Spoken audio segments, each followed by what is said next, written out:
Serbuan Yuan Mongol ke Jawa.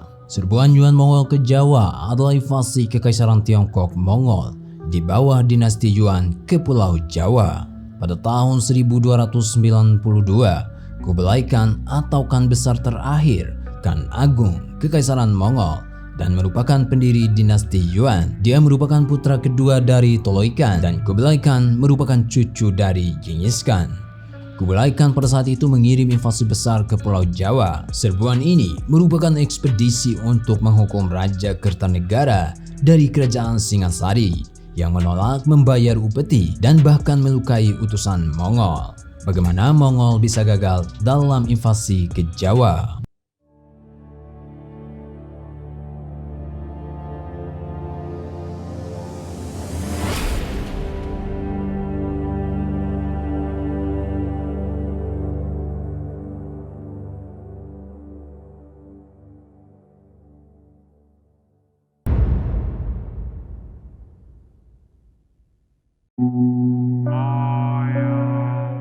Kublai Khan, penguasa Kekaisaran Mongol dan Kaisar dinasti Yuan, mengirim utusan ke banyak negara untuk meminta mereka tunduk di bawah kekuasaannya dan membayar upeti.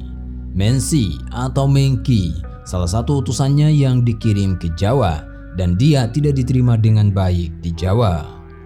Penguasa kerajaan Singasari kala itu Kertanegara tidak bersedia untuk tunduk kepada Mongol. Kertanegara lalu mengecap wajah sang utusan dengan besi panas seperti yang biasa dilakukan terhadap pencuri, memotong telinganya dan mengusir secara kasar.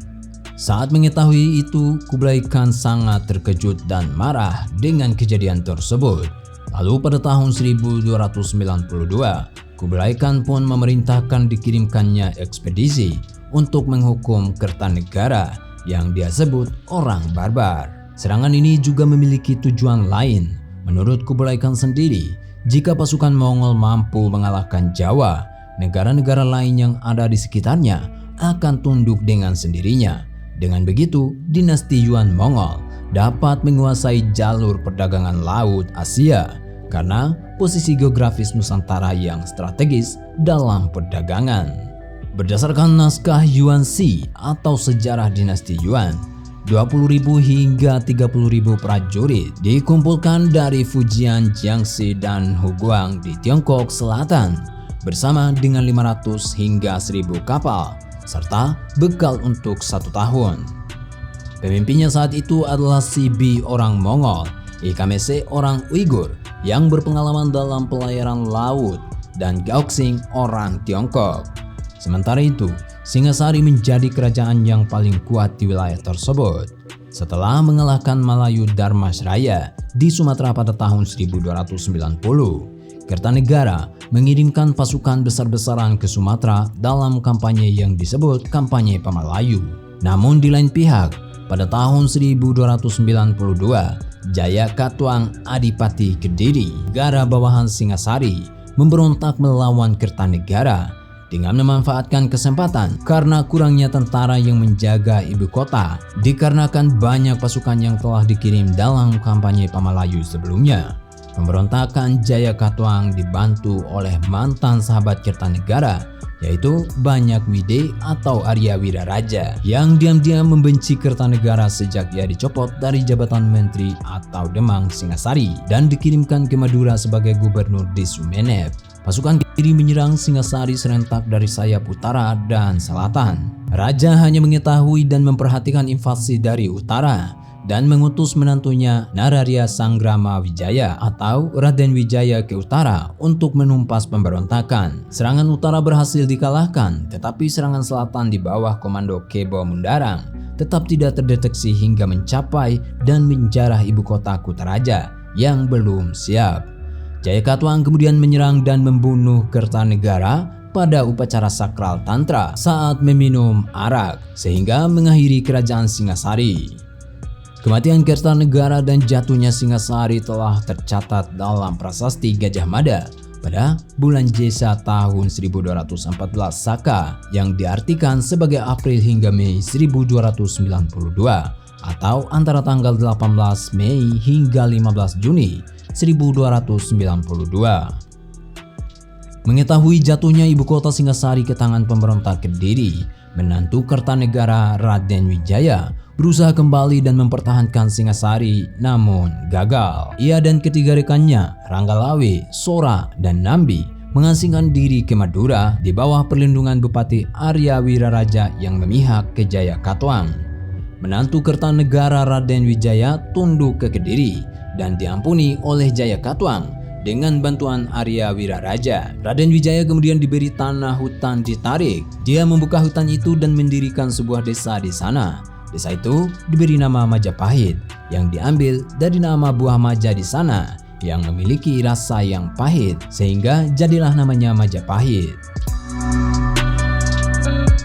Sementara itu, pasukan Mongol menyiapkan 5.000 orang yang dikomandani oleh Sibi, 2.000 orang dari pasukan di Provinsi Fujian, dan tentara dari Provinsi Jiangxi, Fujian, dan Huguang. Seperti umumnya di Asia Tenggara, sebagian besar pasukan Jawa terdiri dari rakyat jelata yang dimobilisasi sementara melalui wajib militer dari petani yang dipimpin oleh prajurit dan kasta bangsawan. Tentara petani biasanya bertelanjang dada mengenakan sarung bersenjatakan tombak, pedang pendek atau busur dan anak panah. Dan infanteri mereka atau prajurit profesional yang bukan rakyat wajib militer mengenakan zirah sisik dan prajurit berpangkat tinggi mengenakan pelindung dada logam. Perintah untuk menaklukkan Jawa dikeluarkan oleh Khan pada Maret 1292. Pasukan Yuan berangkat dari Guangzhou bagian selatan, lalu menyusuri pesisir Dai Viet dan Champa untuk menuju sasaran utama mereka. Negara-negara kecil di Malaya dan Sumatera tunduk dan mengirim utusan kepada mereka. Dan Komandan Yuan meninggalkan beberapa darugaci di sana. Diketahui bahwa pasukan Yuan sempat berhenti di Kolan atau Pulau Gelam pada 25 Februari 1293 untuk merencanakan penyerangan mereka. Pada 15 Maret 1293, Ikemese dan salah seorang komandan bawahannya berangkat terlebih dahulu untuk membawa perintah kaisar ke Jawa. Pasukan utama lalu berlayar ke Karimun Jawa dan dari sana berlayar ke Tuban. Berdasarkan Kidung Panji Wijaya Krama, pasukan Yuan kemungkinan sempat menjarah desa Tuban dalam perjalanan mereka. Setelah itu, para komandan memutuskan untuk membagi pasukan menjadi dua. Pasukan pertama akan turun ke darat, yang kedua akan mengikuti mereka menggunakan perahu. Sibi berlayar ke Muara Sedayu dan dari sana pergi ke sungai kecil bernama Kalimas yang merupakan percabangan Sungai Berantas. Pasukan darat di bawah Gaok Sing dan Ikemese yang terdiri dari kavaleri dan infanteri pergi ke Du Bingzu. 3 komandan berlayar menggunakan kapal cepat dari Sedayu ke jembatan terapung Majapahit dan kemudian bergabung dengan pasukan utama dalam perjalanan ke Kalimas. Ketika pasukan Yuan tiba di Jawa, Raden Wijaya mengirim seorang utusan dari Madura dan memberitahu mereka bahwa Kertanegara telah tewas dalam kudeta istana dan perampas tahtanya adalah Jayakatwang yang saat ini memerintah di tempatnya.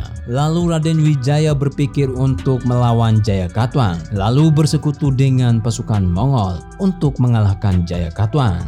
Dia memberi pasukan Mongol peta daerah Kalang atau nama lain dari Kediri.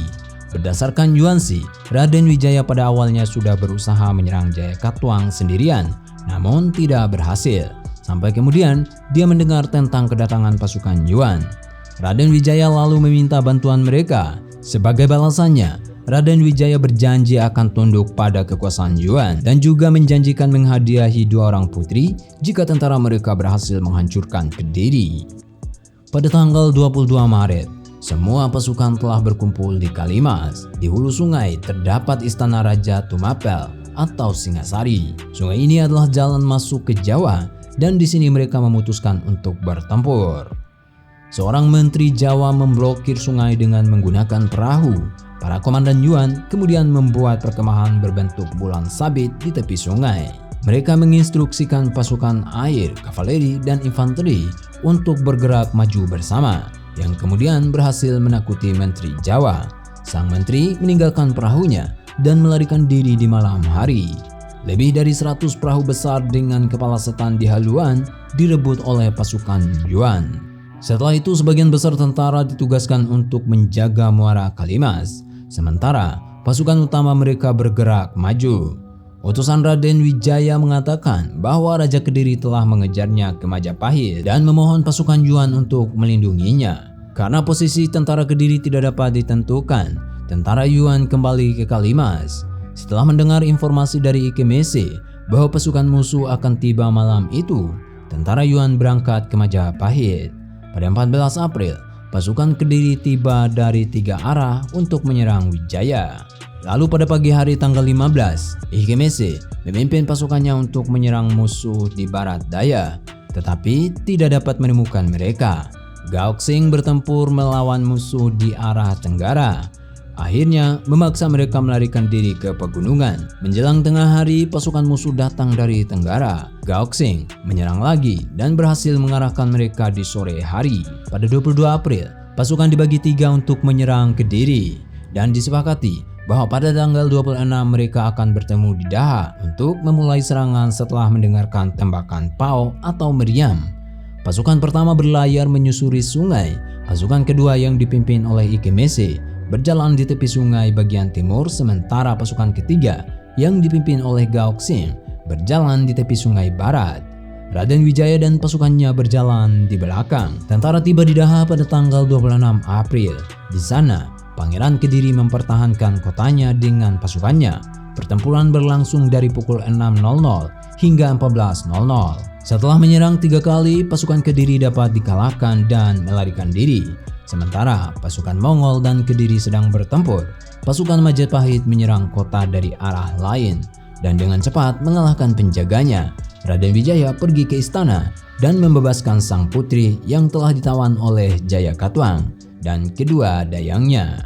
Beberapa ribu pasukan Kediri mencoba menyeberangi sungai dan tenggelam, sementara 5.000 tewas dalam pertempuran. Raja Jayakatwang mundur ke bentengnya dan menemukan bahwa istananya telah dibakar.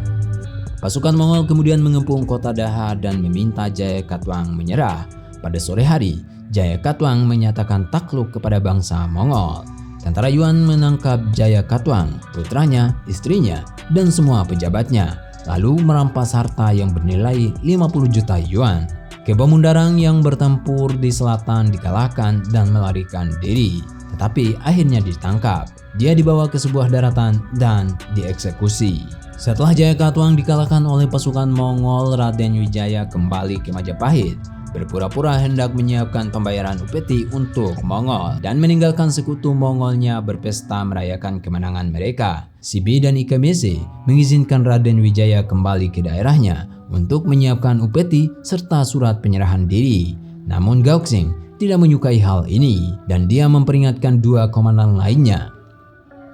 Raden Wijaya kemudian meminta sebagian pasukan Yuan untuk datang ke negaranya tanpa membawa senjata karena kedua putri yang dijanjikan tidak tahan melihat senjata-senjata. Akhirnya 200 prajurit Yuan yang tak bersenjata dan dipimpin oleh 2 orang perwira dikirim ke negara Raden Wijaya.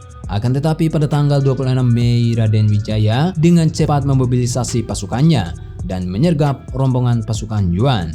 Setelah itu, Raden Wijaya menggerakkan pasukannya menuju kamp utara pasukan Yuan dan melancarkan serangan tiba-tiba. Dia berhasil membunuh banyak prajurit Yuan, sedangkan sisanya berlari kembali ke kapal mereka. Sibi tertinggal dan terputus dari sisa pasukannya dan terpaksa melanjutkan pelarian mereka ke arah timur dengan jalur sebelumnya. Raden Wijaya tidak menyerang Mongol secara langsung. Sebaliknya, ia menggunakan semua taktik yang memungkinkan untuk mengacaukan dan mengurangi pasukan musuh sedikit demi sedikit. Selama pelarian, Yuan kehilangan sebagian rampasan yang ditangkap sebelumnya. Pasukan Yuan mundur secara kacau karena angin muson yang dapat membawa mereka pulang akan segera berakhir, sehingga mereka terancam terjebak di Pulau Jawa untuk 6 bulan berikutnya. Jayakatwang menulis Kidung Wukir Polaman selama penahanan di Jonggalu, tetapi orang Mongol membunuhnya dan putranya sebelum mereka berangkat. Mereka berlayar pada tanggal 31 Mei ke Guangzhou selama 68 hari.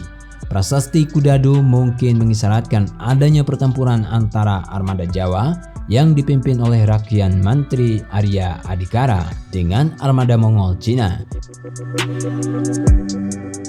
Kidung Panji Wijayakrama menunjukkan bahwa kapal-kapal Mongol dihancurkan atau direbut. Akibat dari serangan itu, pasukan Sibi kehilangan lebih dari 3.000 orang. Penelitian modern memperkirakan 60% tentara Yuan terbunuh atau total 12.000 hingga 18.000 orang terbunuh. Dengan jumlah orang yang ditawan tidak diketahui dan sejumlah kapal hancur dan ditangkap. Pada awal Agustus 1293, pasukan mereka tiba di Cina. Mereka membawa anak-anak Jayakatwang dan beberapa pejabatnya yang berjumlah lebih dari 100. Mereka juga memperoleh peta negara, catatan populasi, dan sebuah surat dengan huruf emas-emas yang dituliskan oleh Raja Moli atau Boli atau kemungkinan Bali. Harta rampasan yang ditangkap berupa barang berharga, kemenyan, parfum, dan tekstil dihitung bernilai lebih dari 500.000 tahil perak.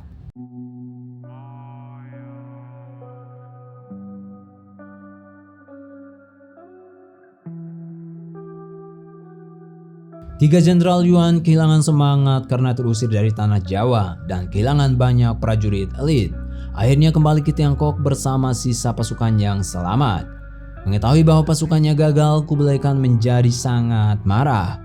Dia menghukum Sibi dengan 70 cambukan dan menyita sepertiga harta kekayaannya karena membiarkan bencana itu terjadi. Ikemese juga dihukum dan sepertiga harta kekayaannya disita. Sementara Gaoxing mengalami nasib yang berbeda. Dia dihadiahi 50 tahil emas karena melindungi pasukan dari kehancuran total. Di kemudian hari, Sibi dan Ikemese dimaafkan dan kekaisaran mengembalikan reputasi serta harta kekayaan mereka. Kegagalan ini merupakan ekspedisi militer terakhir Kublai Khan. Sebaliknya, Majapahit kemudian menjadi negara paling kuat pada masanya di Nusantara. Kublai Khan memanggil menterinya Liu Guoje untuk mempersiapkan invasi lain ke Jawa dengan kekuatan 100.000 tentara. Tetapi rencana itu dibatalkan setelah kematian Kublai Khan.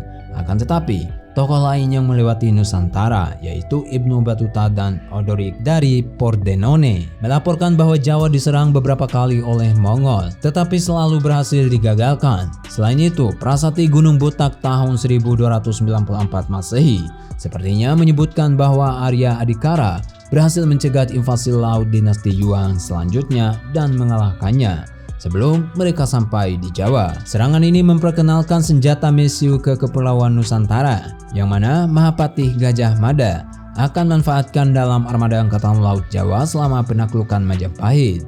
Setelah invasi ini, teknik perkapalan Cina masuk dan diserap pembuat kapal Jawa. Muncullah jenis jung baru yang disebut jung hibrida Cina Asia Tenggara. Mereka mencampurkan teknik Cina dalam pembuatannya, yaitu menggunakan paku besi selain menggunakan pasak kayu dan juga pembuatan sekat kedap air dan penambahan kemudi sentral. Pasukan Mongol meninggalkan 2 prasasti di Pulau Serutu pada 25 Februari 1293. Prasasti itu disebut Prasasti Pasir Kapal dan Prasasti Pasir Cina.